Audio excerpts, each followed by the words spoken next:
Tiago capítulo 4, verso 6. Tiago 4, 6. Tiago 4, 6.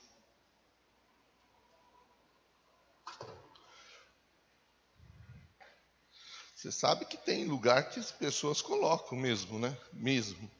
Eu já estive participando de culto onde o pregador ele perguntou quem podia fazer a oferta de 10 mil reais, equivalente a cada material que ia ser entregue no sinaleiro.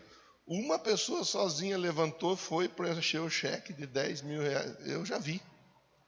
E eu acho, alguns criticam. Eu não critico, porque eu acredito que a prosperidade ela é provocada na vida da pessoa.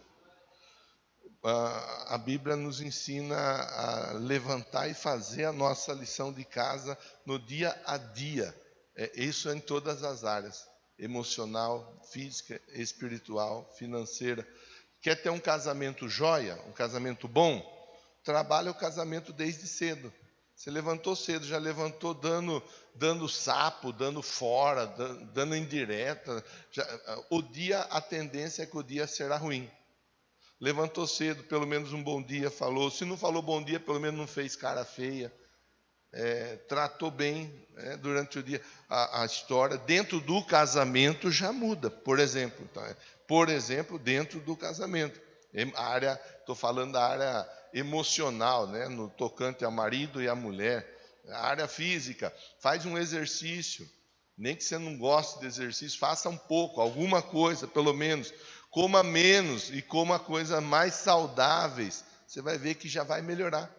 A prosperidade, ela deve ser provocada na nossa vida. Provocada.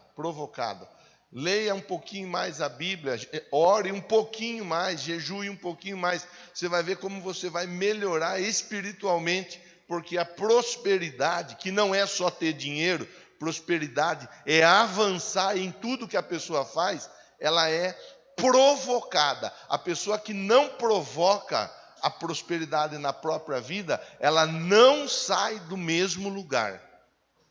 A tendência ela é começar a olhar para a vida do outro e criticar o outro, porque o outro está melhorando, a outra está melhorando, não sei o que está fazendo, que está melhorando, porque não provoca na própria vida. E aí vai ter que falar da vida do outro. E pessoas medíocres, ou seja, pessoas que estão na média, elas falam da vida do outro. Pessoas acima da média falam de projeto, fala de trabalho, fala de ação, fala de atitude. Aí vai tendo um diferencial. Você vê que hoje não é reunião de profissionais, mas já deu para conversar um pouquinho, né, Daniel? Por falar disso, vou aproveitar e fazer a propaganda. Dia 17, lá no escritório do Daniel, os homens empreendedores e as mulheres empreendedoras estarão reunidos tendo uma palavra para os homens, uma palavra para as mulheres, e está feito o convite para você. Quinta-feira, não essa, a próxima, às 20 horas. É legal para conhecer, inclusive, o escritório do Daniel, ver lá, assim, em loco, ver no lugar ali, a empresa de uma pessoa que está conosco no dia a dia, que é fiel a essa igreja, é ofertante e dizimista nessa igreja. Tanto ele quanto a esposa, os filhos estão nessa igreja conosco, e Deus tem feito prosperar. Então está aí, já feito o convite. Dia 17, quinta-feira, 20 horas, se programe para participar, você que quer participar conosco dessa atividade. Tiago 4, 6, todos encontraram? Vamos orar. Deus, tenha misericórdia da minha vida e continua falando com todos nós. E que sejamos e tenhamos um período de edificação, em nome do Senhor Jesus. Amém. Tiago conversa com a igreja que está espalhada, a igreja que está dispersa. Tiago conversa com a igreja que tinha, por vários fatores, vários motivos, havia entre os principais motivos a perseguição. Então a igreja ela havia se espalhado por causa de perseguição. Perseguição não é hoje só que a igreja sofre, irmão. Perseguição não é coisa de hoje. Aliás, se for comparar com aquilo que a igreja já sofreu de perseguição lá atrás, o que a igreja sofre hoje não é perseguição. Aqui no Brasil, pelo menos, não. Não. Lá atrás, se você dissesse que você era cristão, você era lançado aos leões. E era lançado aos leões com uma plateia toda assistindo os leões devorarem os cristãos. Nem é bom ficar falando muito disso nesses dias, né? Com essa internet que vai para tudo quanto é canto. Vai que tem uma turma que assiste a mensagem, gosta da ideia e resolve pegar os cristãos, depois lançar os cristãos. Vai ser crente pegando crente para jogar crente na arena, que tem uns crentes que são meio esquisitos, né? Bom, enfim, Tiago escreve para uma igreja que está dispersa. Tiago escreve para uma igreja que está com medo de muita coisa. Tiago escreve para um grupo que não está junto como deveria estar. E aí ele diz assim, olha, mas ele nos concede graça maior. Ele nos concede graça maior. A graça, nós já conversamos e nunca é demais repetir. Graça é favor não merecido. Não entendi, pastor. Graça é o seguinte, o que nós merecíamos ir para o inferno. Todos nós, começando por mim. Depois os músicos que estavam tocando, depois os diáconos que estão servindo, depois os irmãos. Todos nós merecíamos ir para o inferno. Mas a graça de Deus sobre a nossa vida não nos permite ir para o inferno. Jesus morreu para que nós fôssemos Então nós merecíamos ir pro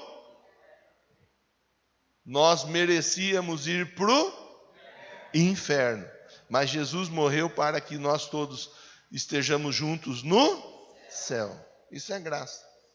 Merecíamos condenação, recebemos salvação. Isso é a graça, é o presente que nós recebemos sem merecer. Então, o presente de Deus para todos nós é muito maior do que todo e qualquer tipo de perseguição. O presente de Deus para todos nós é muito maior do que todo e qualquer tipo de gente trabalhando contra você, irmão, contra a sua vida, contra essa igreja, contra essa obra. O presente de Deus para a sua vida é muito maior do que tudo o que qualquer pessoa fizer contra você. Não cantou aqui, né? Maior é o que está em nós. Não, né? O Espírito enche minha vida. Mas quando o Espírito enche a vida da pessoa, está dizendo a mesma coisa. Maior é o que está em nós. O Espírito de Deus está dentro de você. O Espírito de Deus está em você. Então, primeira coisa, para a gente pensar aqui nessa manhã, Tiago está escrevendo para um grupo que está, inclusive, com medo, um grupo que está espalhado, um grupo que está disperso, um grupo que não está fazendo a parte dele como cristão, como igreja, como corpo, porque nós somos o corpo de Cristo, a igreja é o corpo de Cristo. Mas uma parte não fazia porque havia se dispersado. Aí ele diz assim, olha, é o seguinte, a graça que está sobre a sua vida, ela é maior. Ela é maior. Olha que coisa jóia. Aí ele continua dizendo assim, por isso diz a Escritura. Por isso diz a Escritura. Deus se opõe aos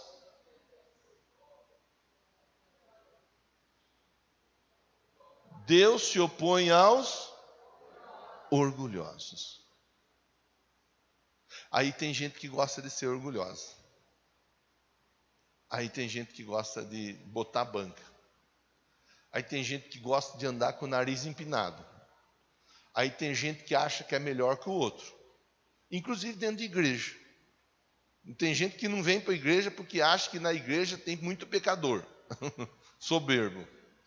É gente soberba. Isso é coisa de gente que precisa ser tratada por Deus. Que igreja é lugar de gente pecadora.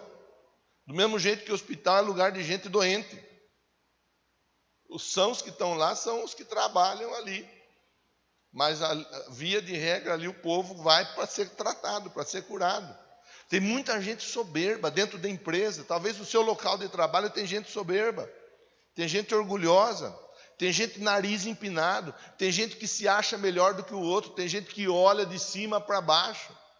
E a Bíblia diz que aos tais, aos soberbos, aos orgulhosos, a esses aí, Deus se opõe. O orgulhoso, o soberbo, quando ele vai até Deus, Deus faz assim, ó. Ele se opõe. Aí o orgulhoso, ele quer ir até Deus, Deus faz assim, ó. E se o orgulhoso quiser falar qualquer coisa, ele diz, vai ler Tiago capítulo 4, verso de número 6. Eu me oponho aos orgulhosos. Por isso que tem muita gente que não encontra resposta em lugar nenhum e a vida não anda, a vida não deslancha, porque a pessoa, ela é orgulhosa. A pessoa se acha melhor do que alguém. Olha para quem está pertinho de você e diga assim, ó, eu não sou melhor que você, mas você não é melhor que eu. Nós somos todos iguais diante de Deus. É isso aí, irmão. E quem pensa diferente está errado. Quem pensa diferente está errado. Você que trabalha de repente dentro de uma empresa e lá naquela empresa tem um cargo, uma função, uma ocupação, uma nomenclatura diferente daquele que é serviços gerais e trata mal serviços gerais, porque é serviços gerais, você está errado. Você é orgulhoso, você é soberbo. E quando você for falar com Deus, Deus vai te resistir. Ele não vai te ouvir. Aliás, ele vai se opor a você. A minha pergunta é, quem é que vai ganhar? Você, soberbo ou Deus? É claro que Deus vai ganhar. Então, ser soberbo é frio, irmão. É enrascada. Ser uma pessoa soberba é uma armadilha. Eu costumo falar com você aqui, olha, nós estamos todos juntos aí no dia a dia. Eu sou tal qual você, pecador, falho, cheio de dificuldade. Se você olhar para mim como alguém sendo, o pastor, você vai estar errado. Eu falo isso não é hoje. Faz 15 anos que eu estou aqui, faz 15 anos que eu falo isso. Quando eu comecei a pregar em 2004, eu falava isso lá em Tupi. Eu não tenho, a única coisa diferente daqui para aí é a responsabilidade. A minha responsabilidade diante de Deus, ela é maior do que a sua responsabilidade. O que eu estou fazendo aqui, o peso espiritual sobre o meu ombro é maior do que o seu peso espiritual. Mas aqui não, irmão. Não. Então não tem, porque o pastor é igual a você.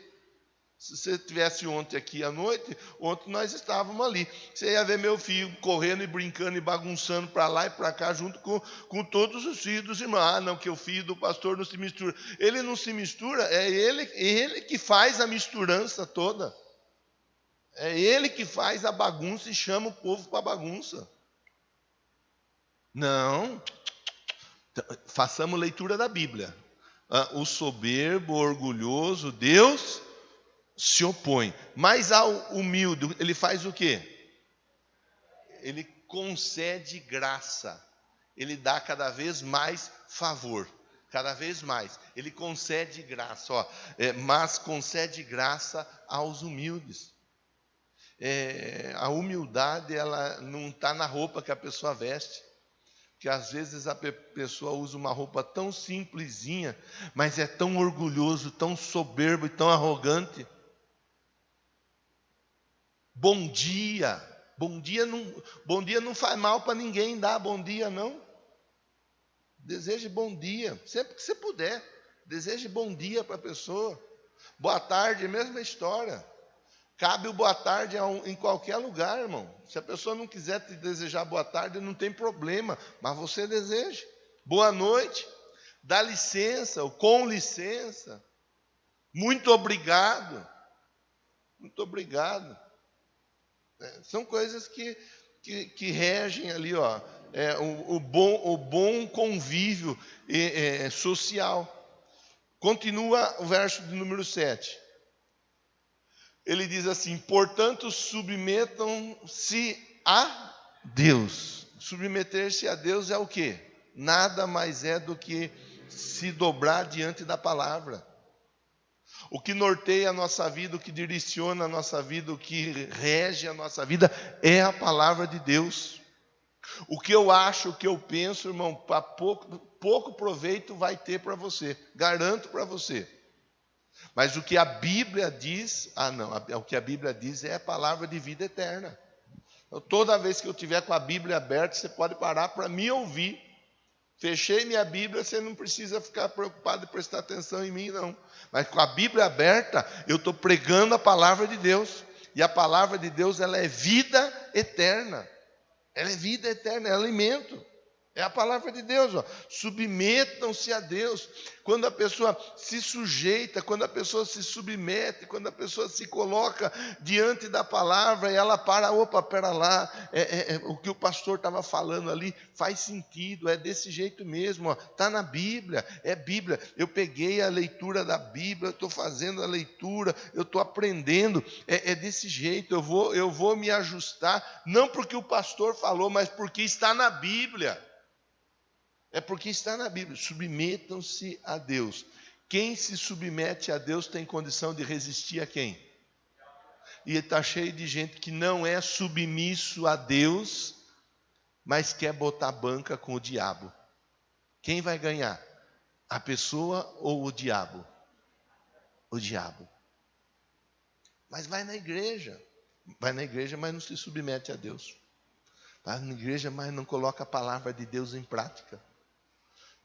Vai na igreja, mas só ouve o que o pastor fala. Ouve por aqui, solta por aqui. Submetam-se a Deus. Aí você terá condição de resistir o diabo. Sem se submeter a Deus é besteira tentar resistir o diabo. Não vai conseguir. Mas quem está firme na palavra, o diabo vai tentar. E qual que é a principal? É matéria de discipulado, né? Nós já conversamos com uma boa parte da igreja sobre essa matéria. Qual é a principal ferramenta, a principal estratégia do diabo na vida do crente? É anular a fé. Essa é a principal estratégia do diabo. Tem gente que tropeça e fala, o diabo pôs o pé na frente. Tem gente que espirra e fala, o diabo está fazendo cosquinha no meu nariz. Tem gente que tudo é o diabo.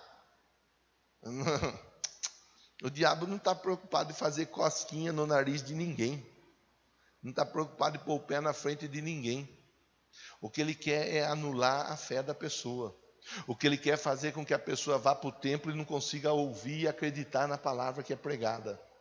O que ele quer é fazer com que a pessoa deixe a Bíblia de lado, porque a única chance que ele tem é contra um crente, contra uma crente, contra um homem ou uma mulher que não tem zelo da palavra de Deus. A única chance dele é essa.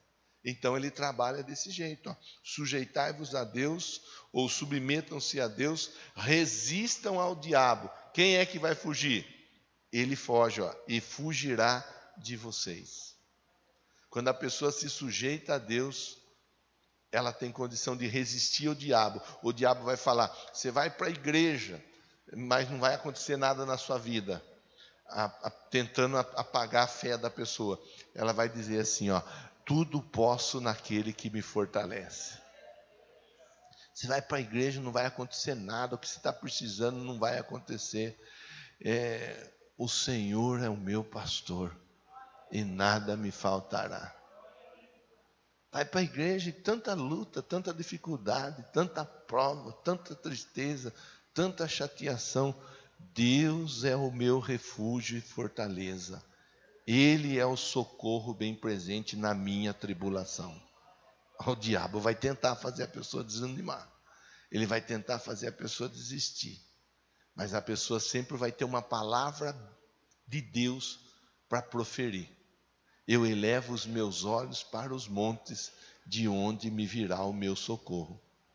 O meu socorro vem do Senhor, que fez o céu e fez a terra. Você está entendendo quando uma pessoa está cheia de fé e quando a pessoa está sem fé? Cheia de fé, ela profere Bíblia. Sem fé, ela reclama, ela questiona, ela murmura, ela lamenta, ela reclama. Sem fé, ela desanima, ela desiste. Ela simplesmente não quer saber de nada com nada. Verso 8. continua dizendo assim, ó: aproximem-se de Deus e Ele se aproximará de vocês. Faça o quê? Se o texto está dizendo, nós não podemos esquecer que o Tiago estava conversando com um grupo de crentes, mas um grupo de crente que estava longe de Deus.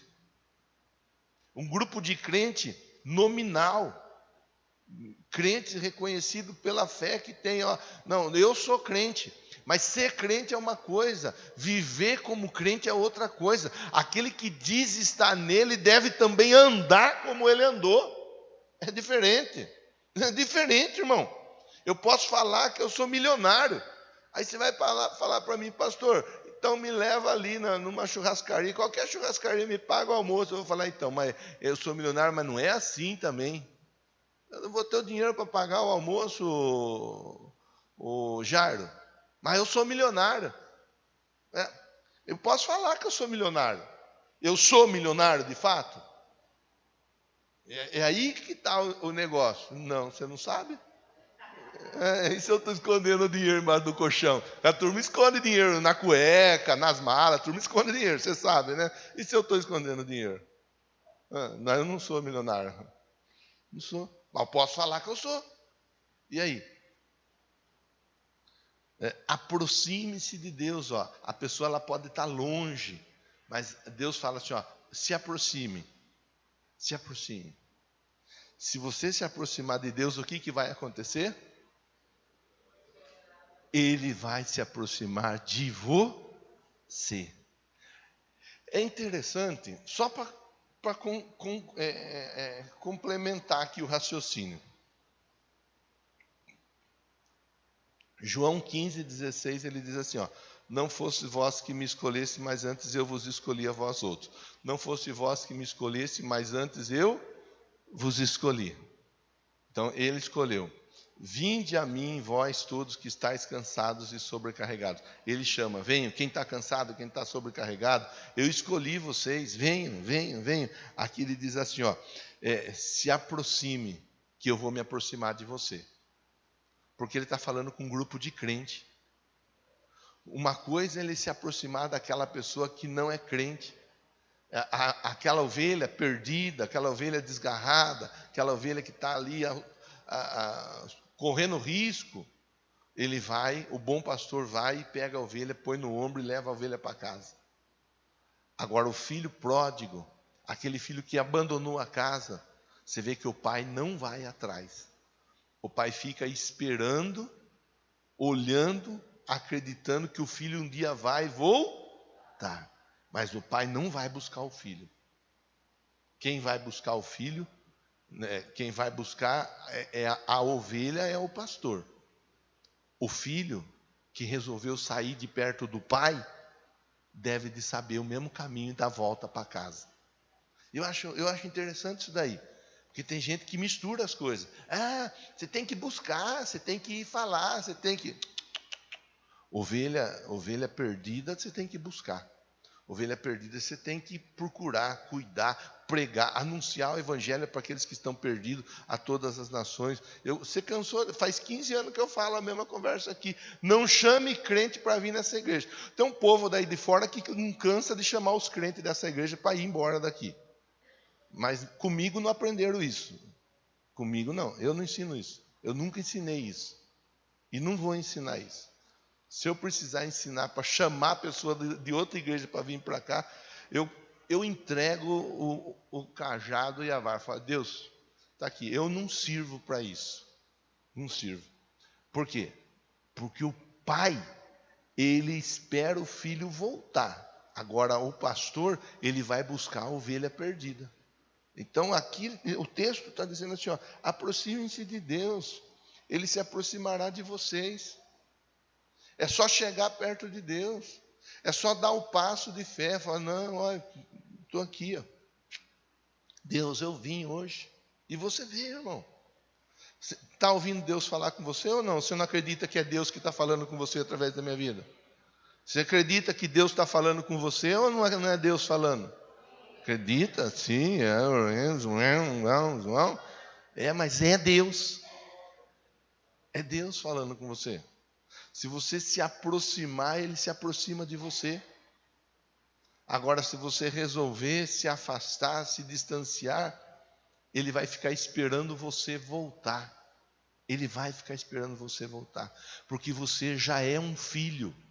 Você já é uma filha.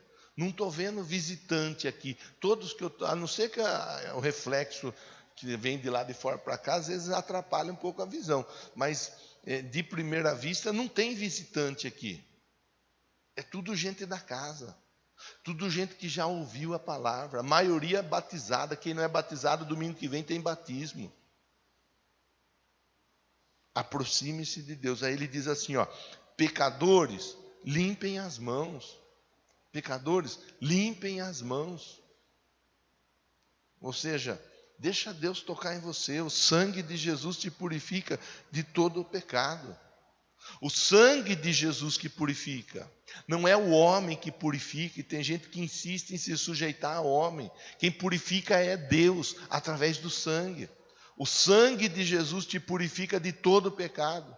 E ele continua dizendo assim, ó: vocês que têm a mente dividida. A mente dividida. Se a mente está dividida, a Bíblia, quando Jesus está falando de demônio, ele diz assim, ó: casa dividida não subsiste, prevalece. Se a pessoa tem a mente dividida, o alerta é: você não vai prevalecer. É questão de tempo, você cai. É sério isso. É sério, Rose. É muito sério. A casa dividida não subsistirá. Vocês que têm a mente dividida, vocês que têm a mente... Ele estava falando com crente, irmão. O Tiago estava falando com crente. Crente com a mente dividida. Não sei se eu sou, se eu não sou, se eu estou, se eu não estou, se eu vou, se eu não vou. Mente dividida. Falamos domingo passado, escolha, você tem que escolher. Bênção ou maldição, luz ou trevas, sal ou açúcar. Precisa de escolher, precisa de decidir. Ah, então, eu estou aqui, mas não sei se eu estou aqui. Você tem que decidir se você está ou se você não está. Se você está, você tem que aprender a trabalhar junto com os demais e ganhar a alma para Jesus. Porque aqui nós trabalhamos para ganhar a alma para Jesus. Falei, acho que foi domingo passado que eu falei da perseverança, da persistência. Ou não, foi no outro domingo quando eu falei de Deuteronômio. Que nós falamos não, Deuteronômio foi domingo, no outro domingo foi sobre José. Falei do culto do domingo. Olha, era uma pessoa, 1 ano e meio, 2 anos, eu, o Paulo sentado ali, a Rose de pé ali, a Márcia lá em cima. Para, desiste, desanima, não vai, deixa o povo dormir. Se eu tivesse deixado o povo ficar dormindo, você não estava aqui essa hora, irmão. Você ia ter que escolher vir 10h30 ou 19 horas. Ó, você está vendo que está praticamente tomado o templo? Por quê? Porque é o jeito que a gente trabalha. É o jeito que a gente trabalha. Então, mente dividida não prospera. Mente dividida não vai. Ah, eu não sei se eu vou vender cachorro quente ou se eu vou vender pizza. Resolve se você vai vender cachorro quente ou se você vai vender pizza. Não sei se eu sou encanador ou se eu sou eletricista. Resolva logo se você é encanador ou se você é eletricista. Ah, eu não sei se eu vou ser um jogador de futebol ou um astronauta. Resolve o que você vai ser. Ah, eu não sei, eu estou na dúvida. Pois então busque de Deus sabedoria para vencer a dúvida, para superar a dúvida. Mente dividida, vocês que têm mente dividida, a Bíblia diz, purifique o coração. Se está dividido é porque tem sujeira no meio. E se tem sujeira precisa de purificação. O que purifica é a palavra. Está faltando Bíblia. Se tivesse Bíblia sobrando, Bíblia não tinha mente dividida. Se está dividida é porque está faltando Bíblia. Fala para quem está pertinho de você. Se a sua cabeça está dividida é porque está faltando Bíblia. Em todas as áreas, irmão. Não é só aqui na igreja, não. Ai, não sei se eu ajudo, se eu não ajudo, se eu trabalho, se eu não trabalho, se eu vou quinta na confraternização das mulheres, ou se eu não vou, se eu vou na outra quinta na reunião das mulheres empreendedoras ou não vou. Não é só aqui, é em casa, é no trabalho, é na escola, é com os filhos. É mente dividida, purificai o vosso coração. Tem tradução que diz a vossa alma. Como que eu purifico? É com Bíblia.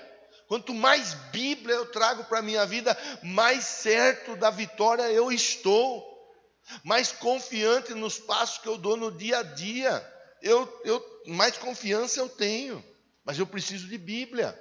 Por isso que a gente pega no pé, a gente não fica aqui exigindo que o irmão, a irmã seja santo, santo, santo. Deus fala, sede santo porque eu sou santo, mas a gente sabe a dificuldade que é.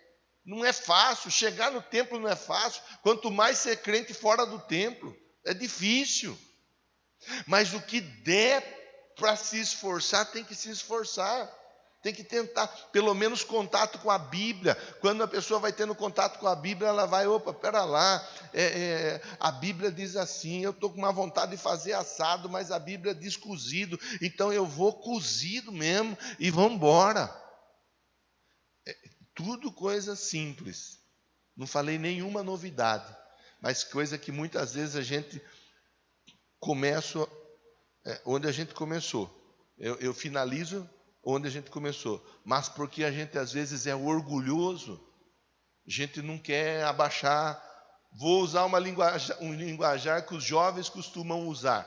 A gente não quer abaixar a bola, a gente não quer se dobrar, porque a gente é orgulhoso.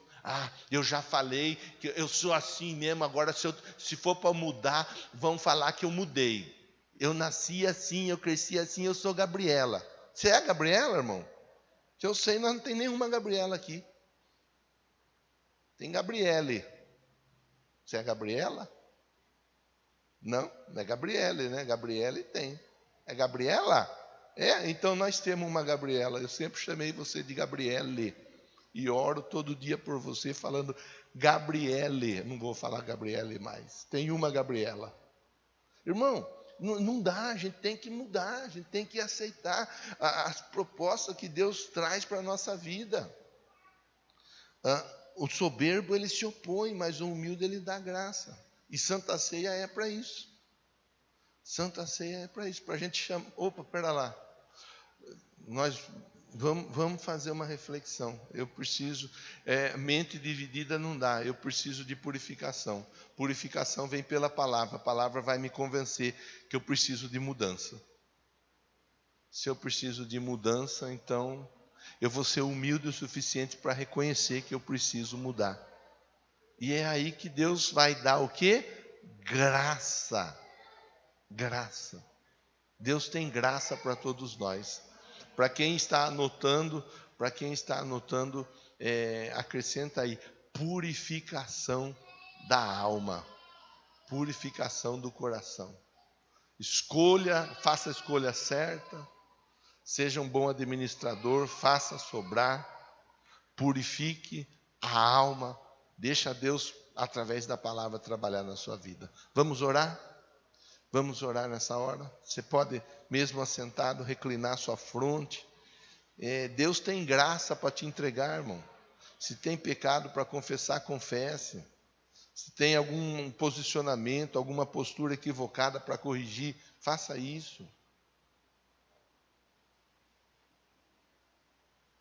Agora é a hora que nós vamos juntos participar da Santa Ceia do Senhor.